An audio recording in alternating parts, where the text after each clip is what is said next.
ഹേ സിനിഫൈൽസ്, അപ്പോൾ എല്ലാവർക്കും എൻ്റെ ചാനലിലേക്ക് സ്വാഗതം. ഇന്ന് കുറച്ച് സിനിമ അപ്ഡേറ്റ് ഉണ്ട്. അടുത്ത അപ്ഡേറ്റ് നമ്മുടെ കത്തനാറിനെ പറ്റിയാണ്. നമ്മുടെ ആട് 3 ഇനി റിലീസ് കഴിഞ്ഞ ഒരു ദിവസം കൂടെ ഉള്ളൂ. അപ്പോൾ കത്തനാറിൻ്റെ അപ്ഡേറ്റ്സ് ഇനി മുതൽ വരാൻ പോവുകയാണ്. അപ്പോൾ ആദ്യത്തെ അപ്ഡേറ്റ് വരുന്ന മാസം 31-ാം തീയതി ലാസ്റ്റ് ആകുമ്പോൾ വരുന്നതായിരിക്കും. മിക്കവാറും ഒരു റിലീസ് തീയതി തന്നെ ആവാനാണ് ചാൻസ് കൂടുതലും. എന്തായാലും നമുക്ക് ആ അപ്ഡേറ്റിന് വേണ്ടി വെയിറ്റ് ചെയ്യാം.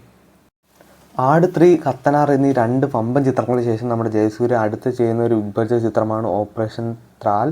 അപ്പോൾ സിനിമയുടെ പോസ്റ്റേഴ്സൊക്കെ നമ്മുടെ മോഹൻലാലാണ് സോഷ്യൽ മീഡിയയിലൂടെയൊക്കെ റിലീസ് ചെയ്തത്. അപ്പോൾ എന്തായാലും സിനിമ ഏകദേശം ഈ വരുന്ന ഡിസംബർ ലാസ്റ്റ് ആകുമ്പോൾ എത്തുന്നതായിരിക്കും. അപ്പോൾ എന്തായാലും ഒരു കിടിലൻ പട്ടാള സിനിമ തന്നെ ആവട്ടെ. ഇനി അടുത്ത അപ്ഡേറ്റ് നമ്മുടെ ആട് 3 പറ്റിയാണ്. സിനിമയിൽ അറക്കൽ അബുവിൻ്റെ ചെറിയ ഡിലീറ്റഡ് സീൻ ഇപ്പോൾ യൂട്യൂബിൽ അവൈലബിൾ ആണ്. ഏകദേശം 1 മണിക്കൂറുള്ള ഡ്യൂറേഷനുള്ള കുറച്ച് സീൻസൊക്കെ അവർ ഡിലീറ്റ് ചെയ്തിട്ടുണ്ട്. അപ്പം നമുക്ക് അതിലൊരു സീനാണ് ഇപ്പോൾ അവർ യൂട്യൂബിൽ ഇട്ടിരിക്കുന്നത്. അപ്പോൾ ഇതുപോലത്തെ കുറേ സീൻസൊക്കെ ഇനിയും വരുമായിരിക്കും. എന്തായാലും നമുക്ക് ആട് 3യുടെ മറ്റ് റിവ്യൂസിനൊക്കെ വേണ്ടി വെയിറ്റ് ചെയ്യാം.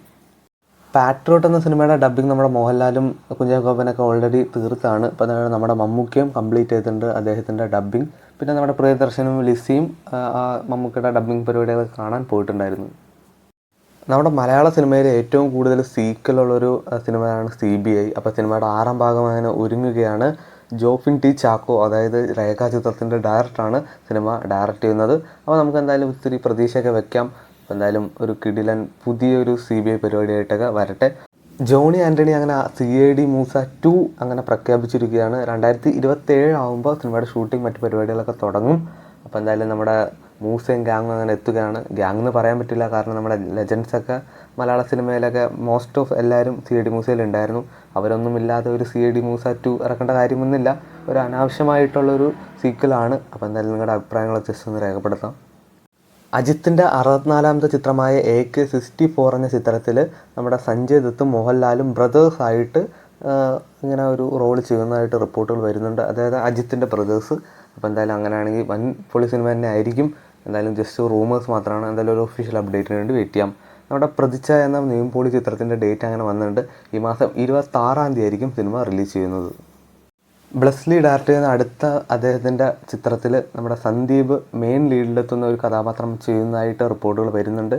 അപ്പോൾ എന്തായാലും നമുക്കൊരു ഒഫീഷ്യൽ അപ്ഡേറ്റിന് വേണ്ടി വെയിറ്റ് ചെയ്യാം. വാഴ 2 എന്ന സിനിമയുടെ സെക്കൻഡ് സിംഗിൾ ഇന്നേ ദിവസം വൈകിട്ട് 6 മണിക്ക് റിലീസ് ചെയ്യുന്നതായിരിക്കും. ദുരന്തർ 2 എന്ന ചിത്രത്തിൽ നമ്മുടെ ഇന്ത്യയിൽ 21 കട്ടാണ് പറഞ്ഞിരിക്കുന്നത്. ഏകദേശം ഒരു 6 മിനിറ്റ് കുറവായിരിക്കും നമ്മുടെ ഇന്ത്യൻ വെർഷൻ. അപ്പോൾ എന്തായാലും സിനിമയുടെ ഒരു നല്ല ഭാഗങ്ങളൊക്കെ അതിൽ പോകുമെന്ന് തോന്നുന്നു. എന്നാലും നമുക്ക് ദുരന്തർ 2-ന് വേണ്ടി വെയിറ്റ് ചെയ്യാം. നമ്മുടെ സണ്ണി വെയിനും സൈജു കുറുപ്പൊക്കെ അഭിനയിച്ച ചിത്രമാണ് return and directed by god. അപ്പോൾ ഈ ചിത്രം ഈ വരുന്ന 20-ാം തീയതി നമ്മുടെ മനോരമ മാക്സിലൂടെ റിലീസ് ചെയ്യുന്നതായിരിക്കും. അപ്പോൾ ഇതുപോലത്തെ OTT വാർത്തകളും സിനിമ വാർത്തകളൊക്കെ അറിയാൻ വേണ്ടി ചാനൽ സബ്സ്ക്രൈബ് ചെയ്യുക, കൂടെ സപ്പോർട്ട് ചെയ്യുക.